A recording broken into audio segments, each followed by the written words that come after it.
Welcome to श्रावणीज kitchen. तर आज आपण बनवूया कढी पकोडा.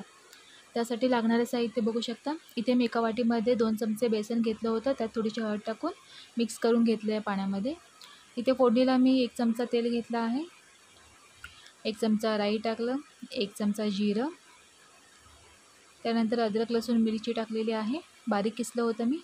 2 तिखट मिरच्या टाकलेल्या आहेत, लाल मिरच्या आपल्या 7 ते 8 कढीपत्ता आणि हिंग, 1 चमचा हळद.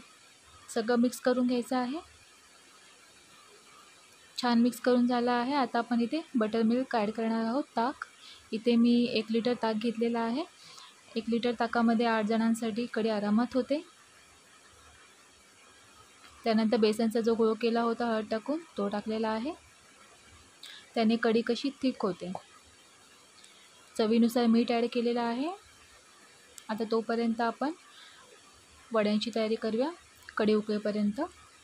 कढी जास्त उकळायची नाही आपल्याला. इथे मी बारीक चिरलेला कांदा घेतला होता, 2 कांदे. त्यामध्ये बेसन ॲड केलं, हळद, मीठ, मसाला, हिंग आणि जिरं ॲड केलेलं आहे. 2 मोठे कांदे घेतले होते बारीक चिरून आणि 1 मोठी वाटी बेसन ॲड केलं मी त्यात. मिक्स करून घ्यायचं आहे. थोडं थोडं पाणी ॲड करायचं आहे. अगदी पातळ बॅटर करायचं नाही आपल्याला. कोथिंबीर ॲड केलेली आहे. परत छान मिक्स करून घ्यायचं आहे. बघूया इथे आपली कढी तयार झालेली आहे. कोथिंबीर ॲड करायची आहे आपल्याला यामध्ये. कढीला अगदी जास्ती उकळ येऊ द्यायची नाही आहे.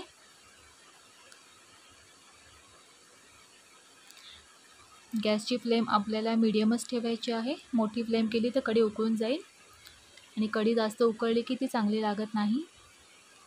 बघू शकता आपली कढी कशी मस्त तयार झालेली आहे. बघा मी कढीला जास्ती उकळ यायला देत नाही आहे. मीडियम फ्लेमवरती आहे गॅस. बस आपल्याला चांगली अशी गरम करून घ्यायची आहे कढी.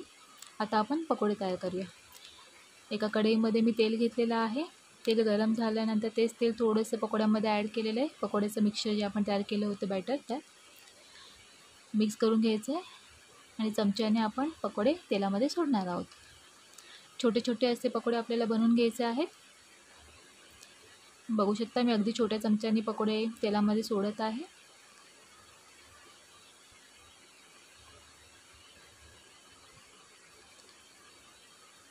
पकोडे आपले चांगले फ्राय होत आहेत.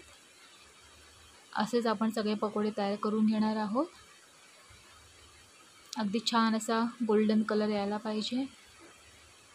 मस्त आपले पकोडे फ्राय झालेले आहेत. आपण ते बाजूला करून घेणार आहोत आणि बाकीचे राहिलेले सगळे पकोडे करून घेणार आहोत.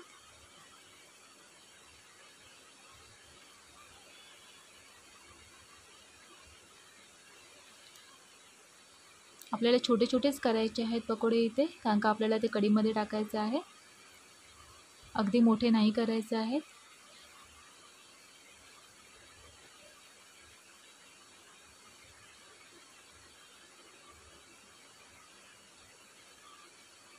आता आपण सर्विंग करूया.